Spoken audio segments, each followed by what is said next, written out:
What does our government know about the UFO mystery? One longtime intelligence official has seen more of the Pentagon files than anyone. He is the only military man to work on 3 major UFO investigations, including one based here in Las Vegas. The official is Jay Stratton, and he has never spoken in public or even granted an interview, that is, until he sat down with our very own George Knapp of our 8 News Now investigators.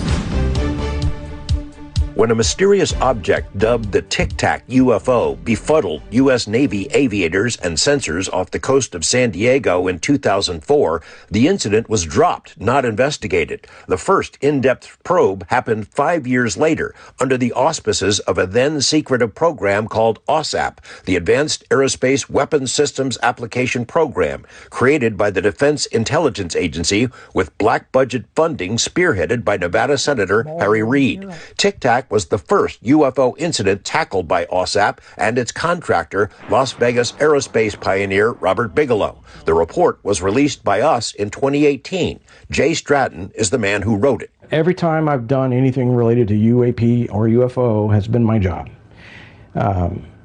And what I mean by that, I didn't really have a passion growing up. I didn't have all the books. I didn't watch all the TV shows.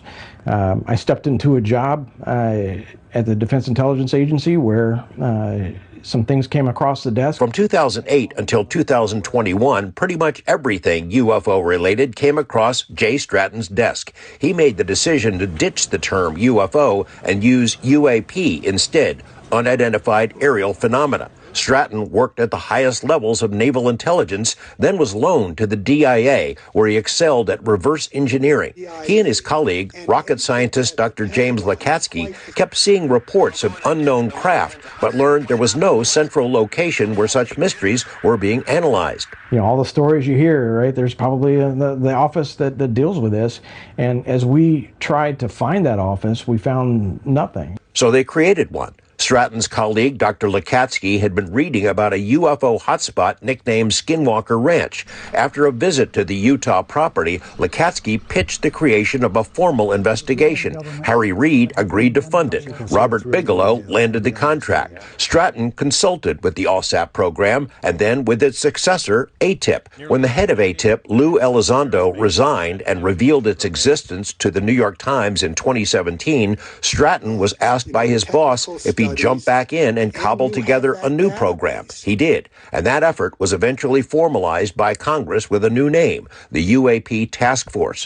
One of Stratton's projects was the creation of a comprehensive but classified briefing that included UAP videos and photos collected by the military. Most of those images are still unreleased, but a few objects encountered off the East Coast and even stranger objects buzzing Navy ships on the West Coast were leaked, then publicized. Stratton scoffs at the debunkers who tried to explain them away as flares or drones or birds. Whoa, splashed. So there's a lot of cleanup to do when you have a lot of these people saying it's birds or whatever they're saying. It's frustrating because you know the rest of the story and you can't tell the rest of the story. In 2021, Stratton left the task force, but his work formed the basis of a stunning report to Congress. Stratton's chief scientist was Dr. Travis Taylor, now well known for his television appearances. Of 144 incidents investigated by the task force, 143 were considered unidentified. Stratton and Taylor now work for Radiance Technologies, a defense contractor with offices in 17 states, including Nevada. When Stratton and Taylor showed up in the audience of an Alabama UAP conference last summer, UFO circles were abuzz with questions about what their employer might be up to.